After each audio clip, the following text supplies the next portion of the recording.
3 tips for adding some personality to your looks. Tip number 1 is to pick the wrong shoes. And here's what I mean by this. A shoe can really make or break your look. So sometimes the obvious shoe can actually just make your look feel obvious or expected and maybe even a little bit boring.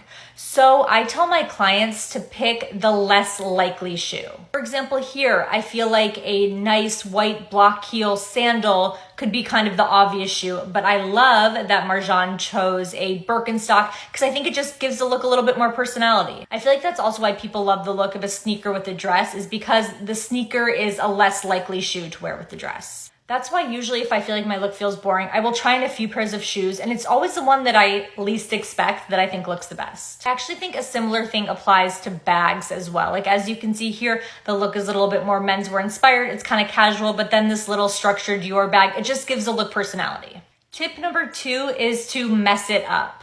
Clothes do not have to be perfect. In fact, I actually think that a look has more personality when the clothes feel lived in. It makes it just feel a lot more alive and real. I like when a sleeve is pushed up in a messy way. I like a kind of messier tuck. I like when linen is a little bit more wrinkly. I just think that that brings something so much more dynamic and interesting to a look. And tip number 3 is creating a consistent jewelry story. I think whether you have a full amazing stack like Jordan or just a few small pieces, I think that jewelry can act as that through line that exists in all of your looks and therefore giving it that consistency and that personality.